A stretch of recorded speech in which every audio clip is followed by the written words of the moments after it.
그 제가 조선시대에 태어났다면 여러분 제가 양반이었을까요? 상민이었을까요? 예, 노비였을까요? 물론 근거 없는 이야기지만요.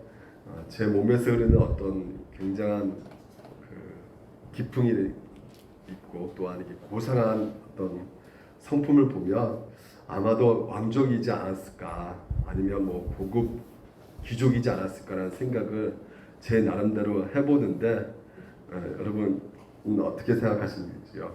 어떤 그 학자의 글을 읽어보니까 조선 공국 초기에는 양반이 한 5% 정도 있다고 합니다. 그러니까 한 60%가 노비 신분을 갖고 있는 분이 있었대요.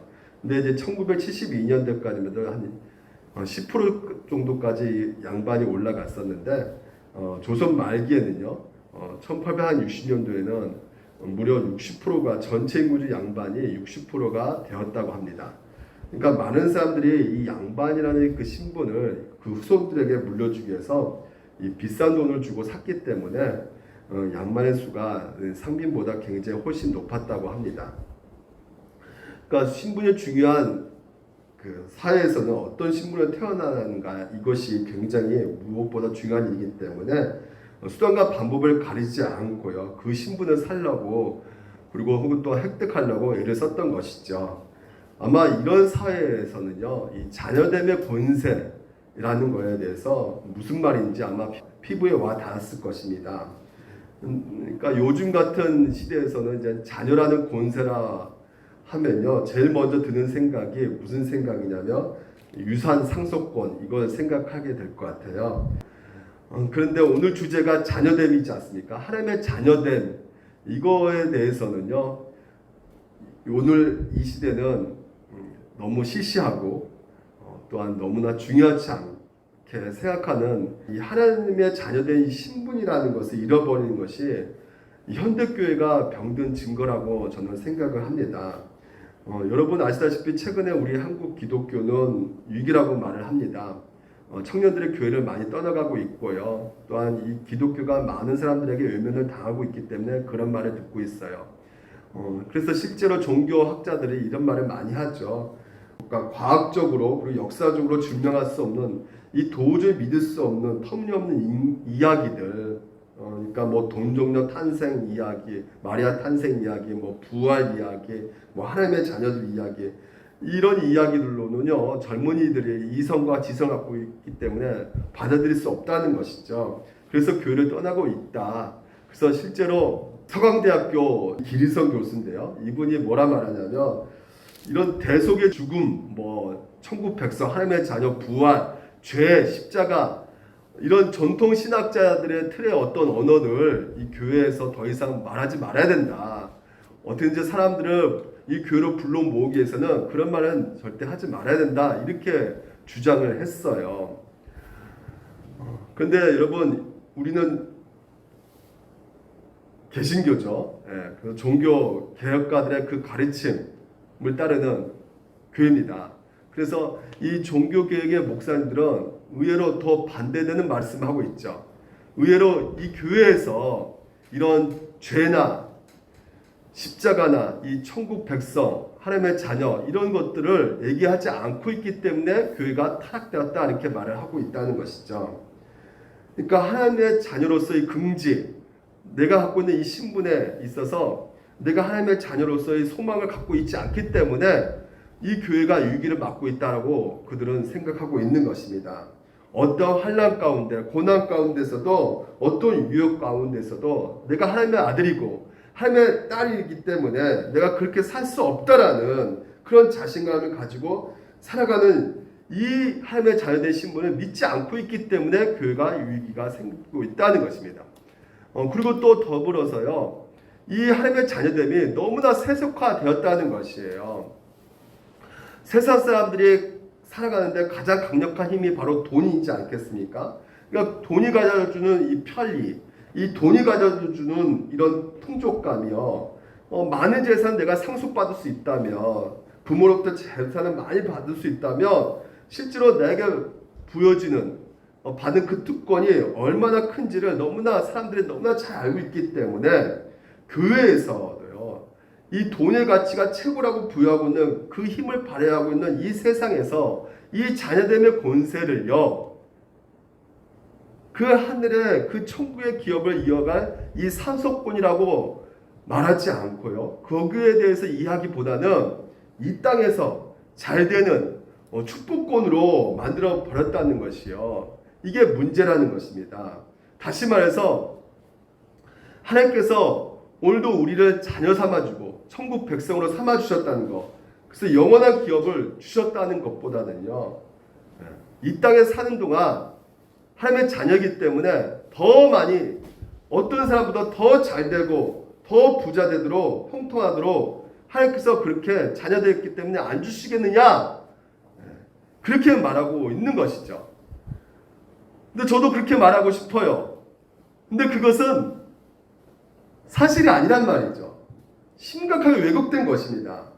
형통함과 대조함을 이루고 있단 말이에요. 그러니까 자녀됨이란 것은 이 땅에서 내가 잘 먹고 잘 사고 복 받고 이런 얘기가 아니란 말이에요. 비록 가난하게 살려고 할지라도, 내가 부족한다 할지라도요, 내가 병들어 있다 할지라도, 내가 장애를 가지고 있다 할지라도 영원한 하나님 나라에서 하나님께서 주실 영원한 그 하나님 나라의 생명을 받았기 때문에 이 땅에 사는 동안에 그 어떤 것들에 대해서 염려하거나 또 거기에 매여 있지 않는, 오히려 거기서 초월하게 되었다는 그 자녀됨의 본세, 그 자녀됨을 오늘 우리는, 한국교회는 하나님이 이 땅에서도 잘되게 하실 것이다 라고 하는 개념으로 바뀌는 후부터는 이 교회가 힘을 잃어버렸다고 말을 하고 있다는 것이죠. 그러니까 이 땅에서 잘 사는 것이 궁극적인 목표가 돼버렸단 말이에요. 여러분, 그렇습니다. 예수 믿어도 부자 될 수 있죠. 예수 믿어 행복할 수 있습니다. 그거 누가 부인하겠습니까? 하지만 예수 믿어도 가난할 수가 있어요, 없어요? 있단 말이죠. 그러니까 궁극적인 오늘 삶의 목적이 우리는 부자가 되는 것도 아니고 형통이 되는 것도 아니란 말이죠. 하나님 나라에 있단 말이죠. 하나님의 영광이 있습니다.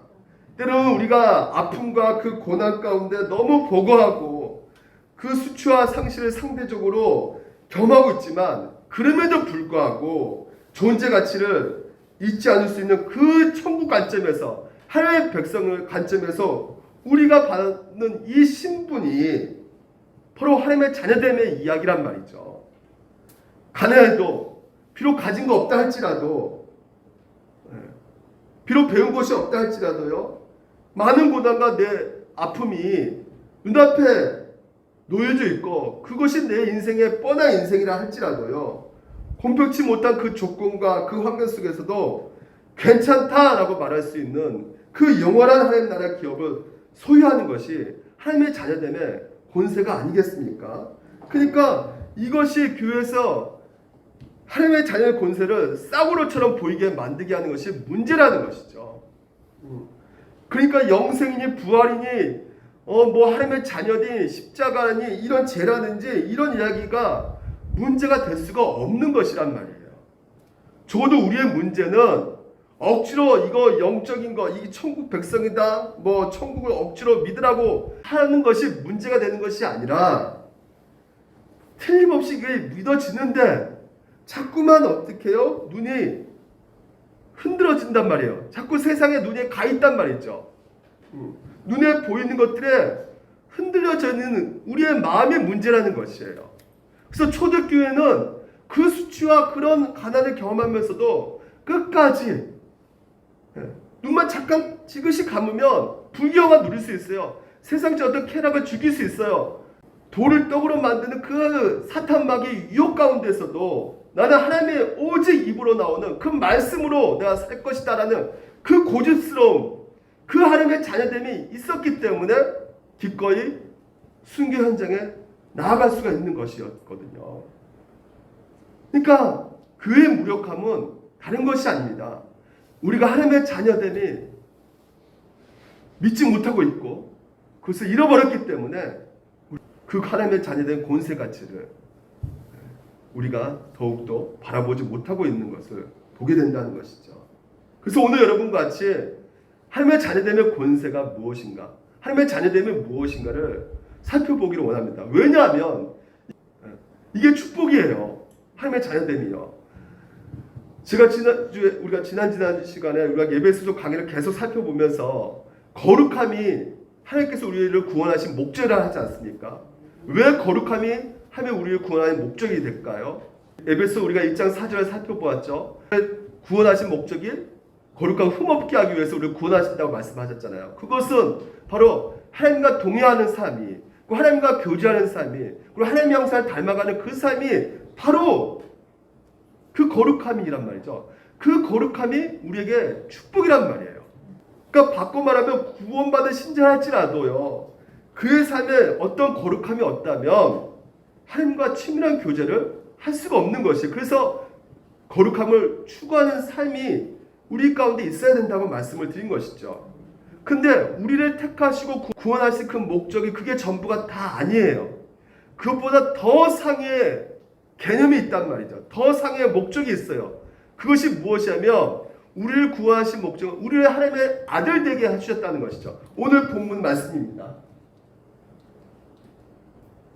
그 기쁘신 때로 우리를 예정하사 예수 그리스도를 말미암아 자기 아들들이 되게 하셨다고 말씀하고 계시는 것이죠.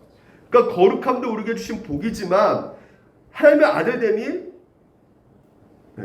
우리가 드리는 최고의 복이다라는 것이라고 성경에서 말해주고 있단 말이죠. 보통 우리가 구원받는 것이라고 생각했을 때 먼저 일차적으로 생각하는 것이 무엇이냐? 바로 이거죠. 내가 제사함 받았다는 것이에요. 그래서 제 용서함 받았다는 것이죠. 그래서 우리가 영원한 형벌을 받을 수 없는 상태가 됐다. 그래서 하나님 나라에 들어가게 됐다. 이거 알고 있잖아요. 그런데 좀 더 고급적으로 이렇게 고급스럽게 우리가 구원받았던 것은 결국 내가 의롭게 여김 받았다고 이렇게 말할 수가 있는 것이죠. 내가 예수 그리스도가 이루신 그 의로움이 오늘 나에게 전가되어서 내가 이제는 하나님 앞에 의롭게 여김을 받게 되었다. 이렇게 오늘도 내가 구원받았다는 것에 대해서 말할 수가 있을 것 같아요. 그런데 성경에서는요, 제 용서 받는 거, 형벌 피하는 거, 그래서 그 나라에 들어가는 거, 그리고 내가 의롭게 여김 받았다고 선포하는 거, 그 모든 복을 능가하는 복으로서 뭐라 말하고 있냐면 너희가 하나님의 자녀가 되었다라고 말을 해주고 있다는 것이죠. 그러니까 예를 들어서 이제 제가 지어낸 거지만 쉽게 설명하면 이겁니다. 옛날에 한나라 왕을 반역한 자가 있었어요.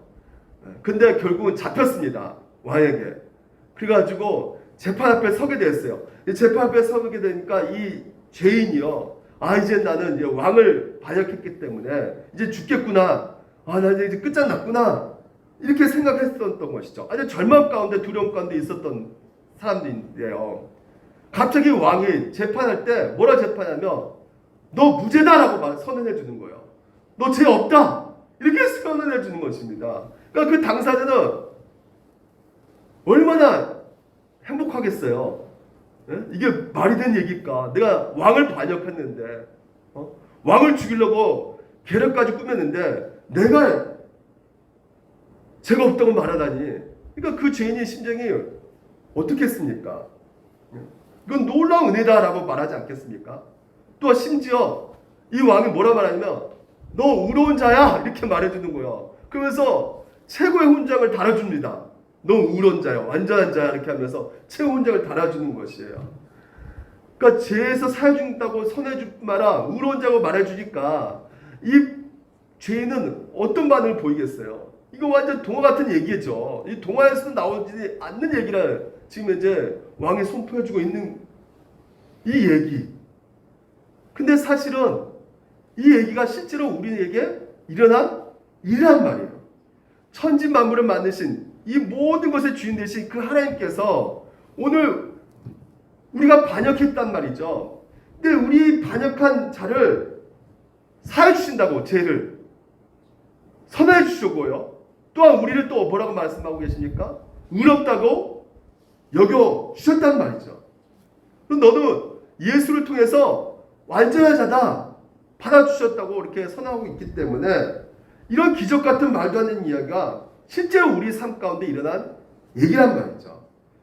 이런 은혜를 우리가 받았단 말이에요. 근데 이 은혜를 받은 것뿐만 아니라 그 왕이 그 자기를 반역했던, 그리고 죽이려고 했던 그 죄인을 향해서 너 이제부터 너 내 아들이다.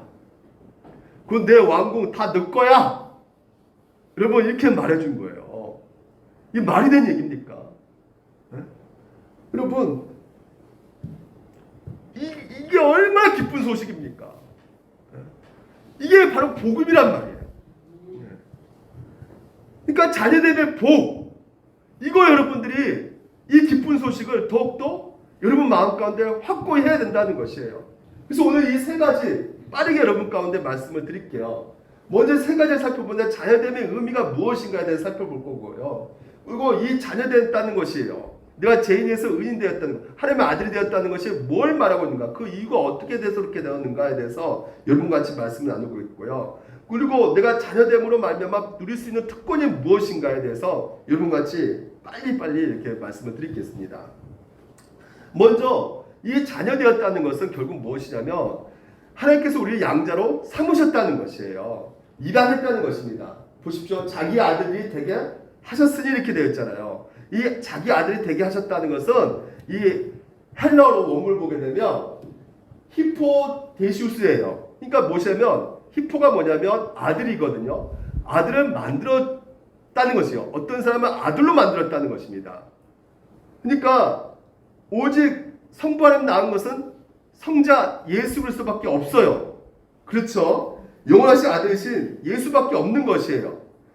하지만 우리는 그의 낳은 바가 되지 않았지만요, 뭐라 말씀하고 있냐면 우리를 아들로 만들었다고 말을 하고 있어요.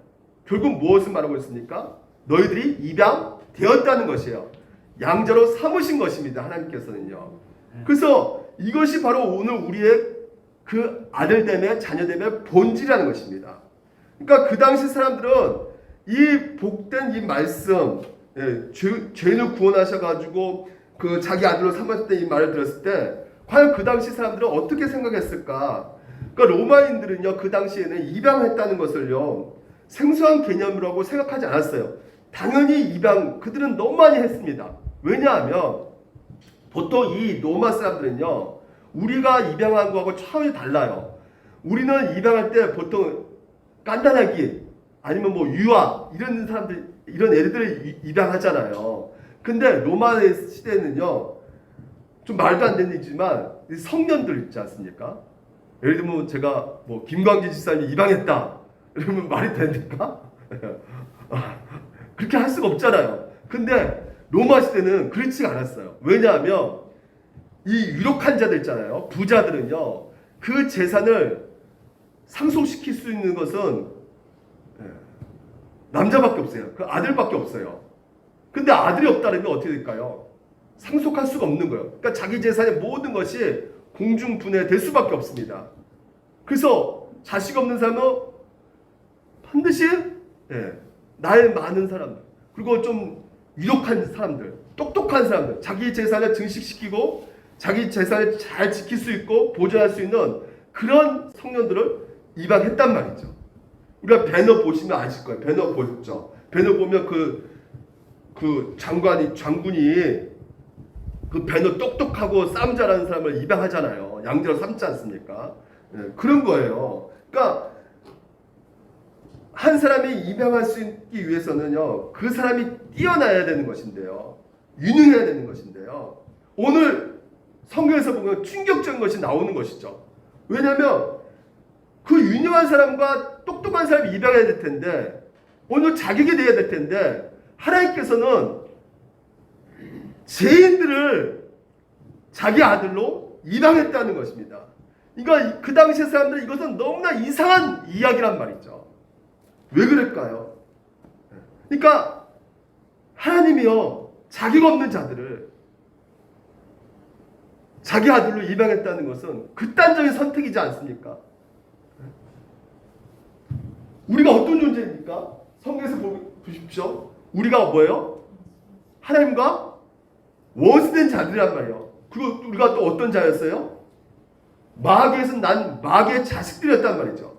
그러니까 최악에 있는 상태에 있는 사람들을, 이 하나님과 원수된 자들, 마귀된 자식들을 하나님의 자녀가 되게 하셨다는 것은요, 극단은 어마어마한 것이란 말이죠. 그러니까 당시 입양한 사람들 경우에 보게 되면 훌륭해야 되고 유용해야 되고 자격이 있어야 되는데, 오늘 성경에서 말해주고 있는 하나님께서 사람을 입양하실 때는요, 양자로 삼으실 때는 이 세상 가장 죄인들, 가장 별 볼 없는 자들, 형편없는 자들 여겨준, 특별히 하나님의 원수된 자들을 택하셔가지고 그 아들로, 하나님의 아들로 삼으셨다는 것이요. 이게 그들 가운데 너무나 충격적으로 들어올 수밖에 없는 얘기가 되는 것입니다.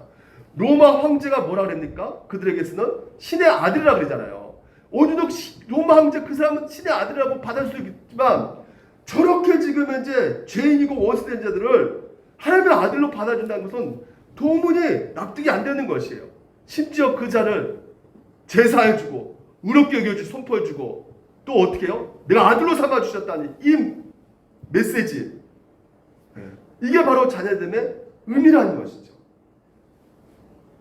또 한 가지는 뭐냐면요, 이 하나님께서 이 아들을 양자로 삼으셨다는 것은 정확히 어떤 표현이냐면요, 보통 이 아들들이 되게 하셨다, 이 표현이 있잖아요.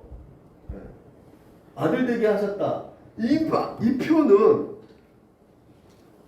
왠지 모르게 여성들이 들었을 때는 굉장히 기분이 안 좋죠. 왜 그냥 좀 여자라고 좀 말해주고 좀 그러면 좋겠는데, 이 아들, 남자들이 들으면 아들 되게 하셨다면 그렇지 남자지 이렇게 생각하는데, 여자들 들으면 굉장히 기분 나쁠 수가 있다. 왜 여자라고 말을 하지 않느냐, 왜 그냥 하나님의 자녀되게 하셨다 이렇게 말하면 될 것 같은데 왜 지금 아들 되게 하셨다 이렇게 말을 하는가. 근데 여러분, 당시 배경을 우리가 좀 보게 되면요, 로마 사회 관습에 입양되는 어떤 습관을 보게 되면 아들만이 상속할 수가 있어요. 아들만이. 그러니까 아무리 그 딸이요 유능하고 똑똑하고 좀 잘 나간다 할지라도요, 딸은요 무조건 상속자가 될 수가 없습니다. 아들만이 상속될 수가 있기 때문에 지금 이 아들이라는 표현을, 상속자라는 표현을 쓰고 있는 것 뿐이지, 실제로 이 담겨진 의미는 무엇입니까? 여자나 남자나 다 뭐예요? 상속자다라고 말하는 거예요. 하나님의 자녀다라고 말씀하고 있는 것입니다. 그러니까 그 당시만 해도 여자는 어떤 취급받았습니까? 좋은 대우 받았어요? 아니죠. 완전히 여자들은 한마디로 차별받았고 부당한 대우를 받았던, 어떤 면에서 학대받았던 사람들이 바로 이 여자들이었단 말이죠. 그러니까 여자를 완전히 하등시 여기는 그런 사회, 그런 사회에서 오늘 이 복음 메시지는 남자도 여자도 다 하나님의 자녀로 입양되었다라고 오늘 선포해주고 있단 말이죠. 그 당시에는 계급사회 아니겠습니까?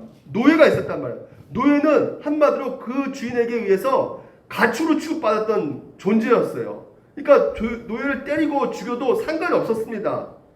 그게 그 당시 사회적 분위기였단 말이죠. 근데 복음은 뭐라 말하고 있는 것입니까? 차별이 없다는 것이요. 남성과 여성과에 대한 차별도 없고, 뿐더러 가난한 자들과 부자들의 차별도 없고, 노예와 주인과의 그 차별도 없다는 것이에요. 자유인과 노예에 대한 그 차별이 없다는 것입니다. 모든 사람들이 동일하게 하나님께서 사랑하시고, 노예든지 여성이든지 하층민인지 죄인인지 상관없이 그리스도 안에 있다면 모든 사람이 하나님의 상속자가 될 수 있다. 이게 바로 이 예배소서가 우리 가르쳐 주시는 이 진정한 자녀의 의미가 되는 것입니다. 두 번째로는요, 자녀됨의 이유가 무엇이냐.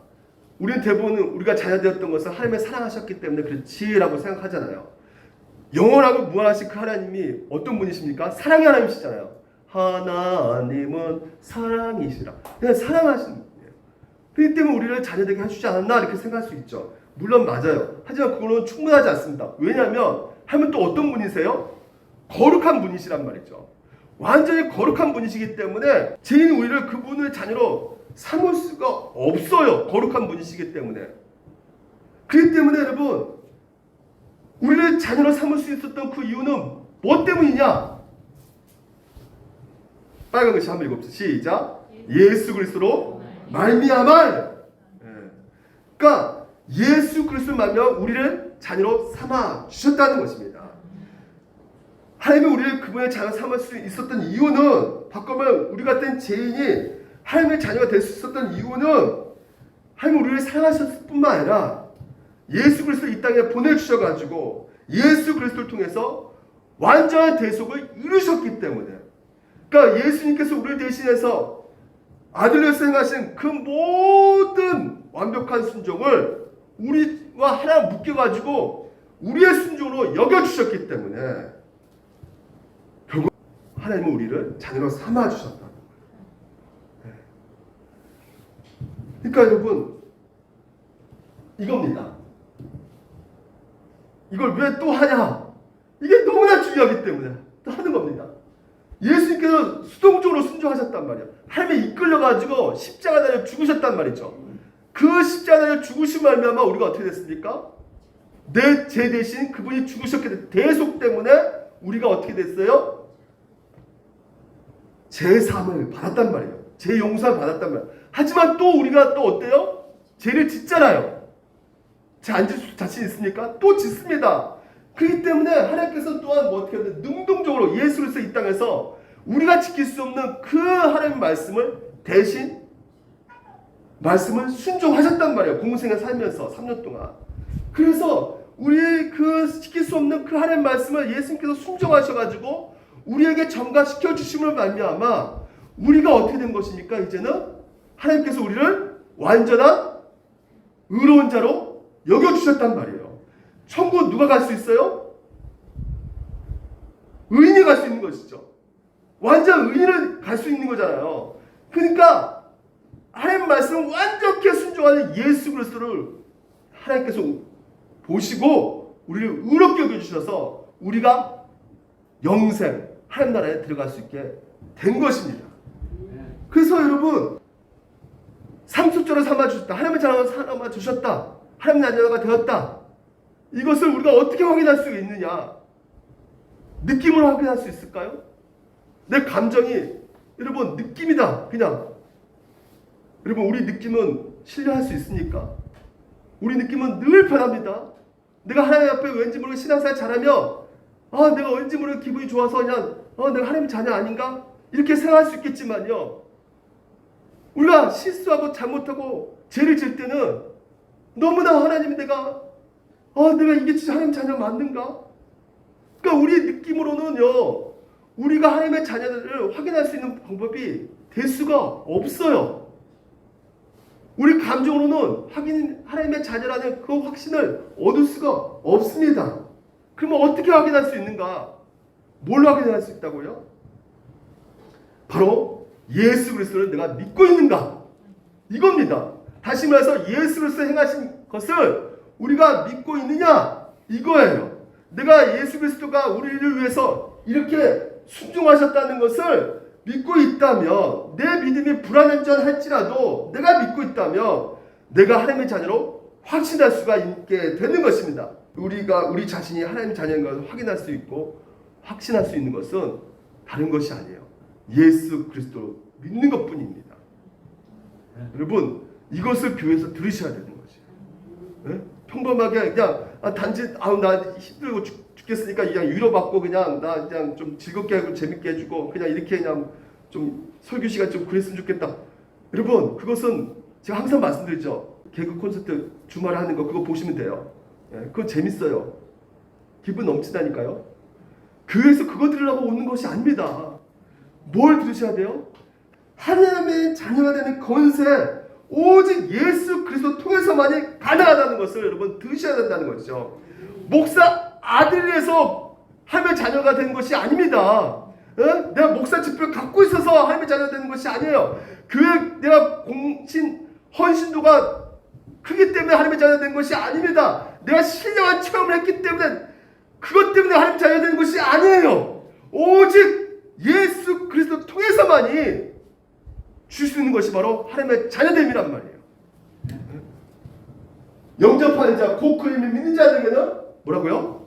하나님의 자녀가 되는 권세를 주셨다라고 말하고 있는 것입니다. 여러분, 이게 바로 오늘도 우리에게 연대 주신 자녀됨의 이유라는 것이죠.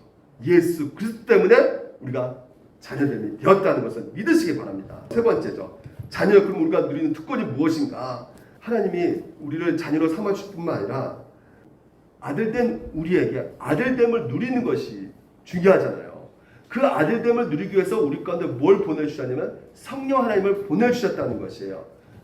오늘 로마서 8장에 보게 되면 이렇게 됐습니다. 하나님의 영으로 인도함을 받는 사람은 곧 하나님의 아들이라. 너희는 다시 무수한 종의 영을 받지 않으려고 양자의 영을 받았으므로 우리가 아빠 아버지라고 부르짖니라. 이걸 누가 하시냐면 성령이 친히 우리의 영과 더불어 우리가 하나님의 자녀인 것을 증언하신다라고 말하고 있어요. 다시 말해서 그리스도 안에서 우리를 자녀로 삼으셨을 뿐만 아니라 아들됨을 누리도록 우리 안에 양자의 영이신 바로 성령님을 보내주셨다는 것이에요. 그럼 성령께서 우리 안에서 행하신 일이 무엇이냐? 오늘 16절 말씀처럼 하나님께서 친히 오늘 우리 아버지 되심을 믿게 해주시고, 그리고 또요 우리가 그분의 자녀임을 계속해서 확증해주고 계신다는 것이죠. 믿게 해주시고 아버지를 신뢰하고 의지하게 해주신 것이 바로 성령께서 우리 가운데 역사하는 일이란 말이죠. 그래서 우리가 뭐라 부르짖게 한다고요? 성령께서 아빠 아버지라고 부르짖게 한단 말이죠. 여러분 기도할 때 우리가 아빠라고 부르십니까? 왠지 모르게 좀 불경스럽고 그래서 아빠라 부르기 참 그렇지만, 여러분 이 아빠라고 부르는 것이 단지 호칭만으로 하나님께서 부르라고 했을까요? 이 아빠라고 부르는 그 의미가 무엇일까요, 여러분? 더 이상 하나님은 우리 가운데 두려움의 대상이 아니라는 것이에요. 무서운 아버지가 아니란 말입니다.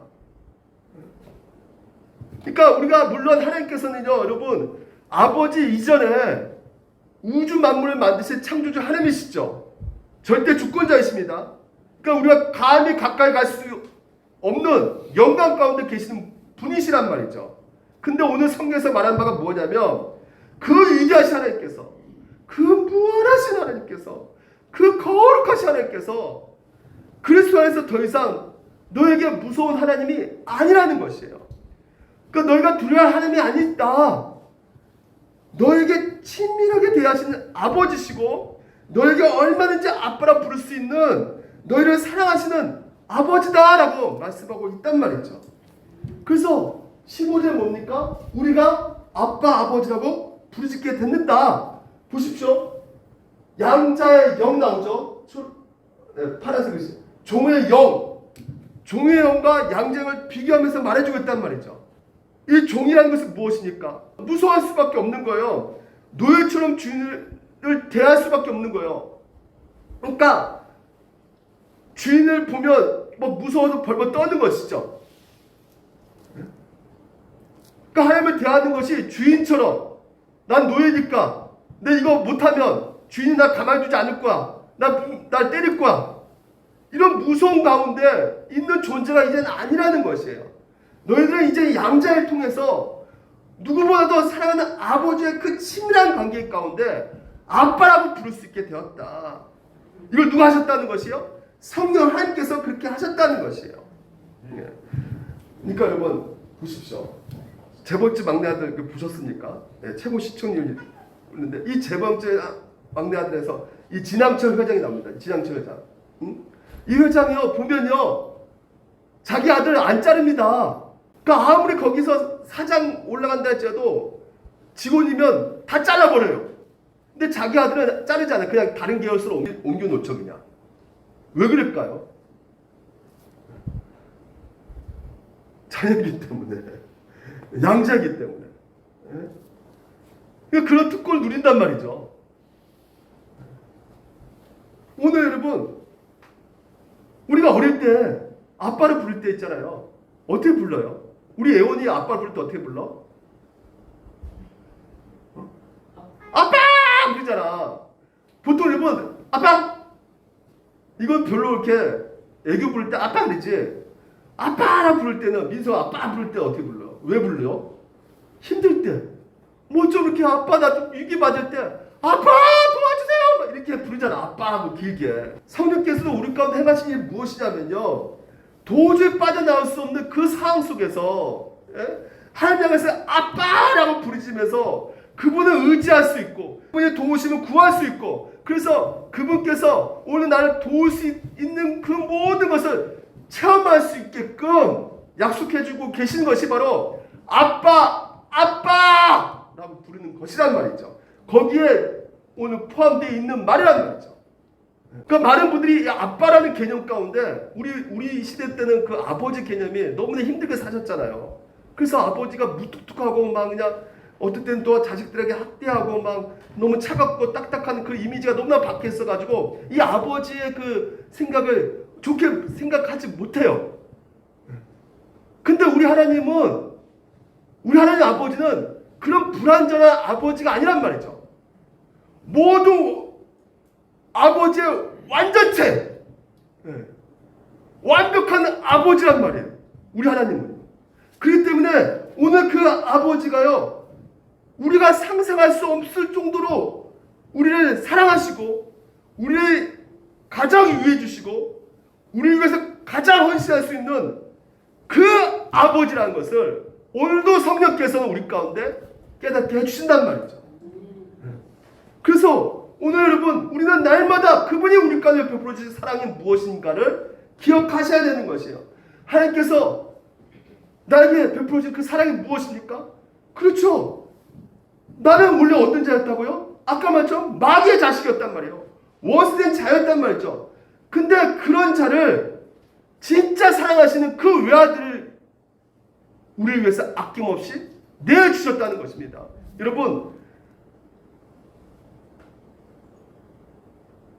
누군가가요, 우리 은정 집사님한테 다현이 선택할래? 너 생명 선택할래? 둘 중 하나 선택하려면 어떻게 할 거예요? 네, 그렇죠. 다현이 선택한다는 거예요. 자기 자식이니까. 왜? 소중하니까. 하나님도 아들 예수 그리스도가 가장 그분에게는 최고로 소중한 분이었어요. 근데 그 최고로 사랑하는 그 아들을 우리를 위해서 아낌없이 내어 주셨단 말이죠. 그러니까 오늘 여러분 그 사랑을 우리가 안다면 우리가 얼마든지 하나님을 신뢰할 수 있고 의지할 수 있고 우리가 그분께 맡겨드릴 수 있지 않겠습니까? 오늘 여러분 하나님을 우리 아버지를 믿고 산다면 여러분 우리 신앙생활에 혁명적인 일이 일어날 수밖에 없는 것이에요. 왜요? 우리가 어떤 위기 가운데 있을 때에도 하나님께서 우리 아버지 되시기 때문에 우리를 반드시 지켜주시고 도와주시고 함께해 주시고 우리를 위기에서 구해주실 것이라는 것을 확신할 수 있게 되기 때문에 그렇습니다. 우리가 인생에 어디로 가야 될지 막막하잖아요. 어떤 방향으로 나아갈지 헤맬 때도 하나님께서는 우리 아버지 되시기 때문에 인도해 주실 것이다. 반드시 내 인생길을. 그런 확신 가운데 우리가 하루하루 인내하면서 살아갈 수 있단 말이죠. 때로 우리가 죄를 짓고 있다 할지라도 그 아들 주심으로 우리 죄값을 다 치르셨기 때문에 그 사랑하시는 우리 아버지께서 언제든지 우리가 죄를 고백하면 우리를 용서해 주시는, 그리고 다시금 회복시켜 주시는 그 새롭게 하시는 하나님의 그 사랑 확신하면서 우리가 인생길을 나갈 수 있게 되는 것이죠. 중요합니다, 여러분. 하나님의 아들 때문에 이 특권을 여러분 누리지 못한다면요, 내가 예수님의 그 사역을 든다 할지라도 이 특권을 누리지 못하면 오늘 이 메시지가 그냥 나에게 멀게만 느껴지는 거예요. 그러면 멀게만 느껴지면 어떻게 됩니까? 결국 결과적으로 돈 때문에 염려하게 돼 있단 말이에요. 네. 마치 여러분을 돌보시는 아버지가 계심에도 불구하고 없는 것처럼 돈을 대한단 말이죠. 여러분 죄를 지을 때도 더 심각하게 죄책감에 빠질 수밖에 없게 되는 것이에요. 용서하시는 아버지가 없는 것처럼. 내가 세상 주의 때문에 괴로울 때도요, 마치 아들 주의가 없는 것처럼 살아간단 말이죠. 그러니까 여러분, 하나님의 자녀 때문에 그 특권을 여러분 믿으셔야 되고 누리셔야 되는 것이에요. 실제로 성경에서 뭐라 말하냐면요, 자녀이면 또한 뭐라고요? 여러분은 상속자란 말이에요. 그러니까 그리스도와 함께 이 우주 모든 것을 여러분 가운데 주셨단 말입니다. 여러분 이게 느껴지십니까? 이 행복 회로라 그랬죠, 여러분. 머리에 이걸 자꾸 돌리셔야 돼요. 예? 뭐 아파트 빌딩 뭐 5채 아니라니까. 여러분은요, 행성 토성 목성 다 5개 내가 받을 거야 이렇게 생각하셔야 된단 말이에요. 이 우주란 말이에요. 우주. 예. 그러니까 심하게 돌리세요. 행복 회로를 막 계속. 예? 그러면 어떻게 되는 거예요? 내가 받은 것이 이미 다 받았기 때문에. 보십시오, 여러분. 내 은행 계좌에 1조억이 들어갔대요. 상속됐대요. 그 소식을 들으면 길 가다가 5만 원 잃어버리면 그거 갖고 내가 눈물 짜고 그럴 필요 있습니까? 없습니까? 없단 말이에요. 그리고 내가 이 세상 뭐 어떤 것을 얻는다 할지라도 그것은 기쁨이 될 수가 없는 것이에요. 결론적으로. 왜? 예수를 통해서 우리가 모든 것을 다 가진 자가 되었기 때문에. 이게 바로 우리의 정체성이란 말이죠. 이게 자녀됨의 특권이란 말이에요. 그러니까 아들의 이 정체성은 신이 우리 인간에게 약속하는 최고의 위대한 주의란 말입니다. 예. 이거보다 더 큰 주의가 없어요. 옛날에는 우리 송승인 권사님하고 우리 최경 장로님 옛날에 결혼할 때 몇 번 만나고 결혼하셨어요? 그때 2번 만났나? 2번 만나고 결혼하셨대요. 지금도 잘 사시잖아요. 2번 만나고 결혼했어요. 뭐 연애할 시간이 없었어요.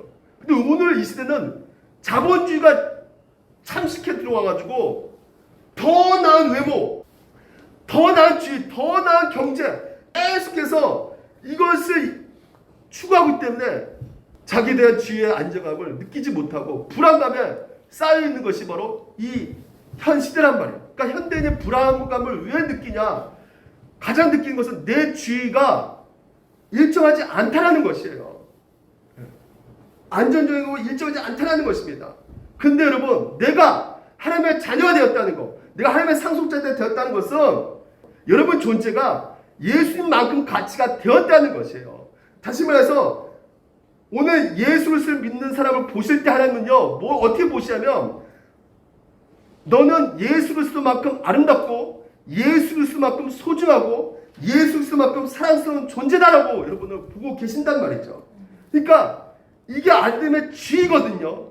그래서 이 아름다움의 주의를 통해서 여러분이 진정으로 안정감을 누릴 수가 있게 되는 거예요. 그러니까 아버지와 아들 관계를 너가 진짜 누리고 있느냐? 그러니까 누리지 못하기 때문에 사도 바울은 이렇게 쓰고 있는 거예요. 여러분, 이걸 누리지 못하니까 우리가 뭐요? 뭐 그런 상속자, 뭐 우주 행성 이거 필요 없고 그냥 아파트 주세요 이거예요. 결론적으로 우리는요. 그러니까 이런 것들이 있기 때문에 사도 바울은 말하고 있는 거예요. 보십시오. 율법 안에 있는 자들을 속량하시고 우리가 아들의 명분을 얻게 하려 하십니다. 너희가 아들임으로 하나님 그 아들 영을 우리 마음 가운데 성령을 보내주시사 아빠 아버지라고 부르게 하셨다는 것이. 다시 말해서 여러분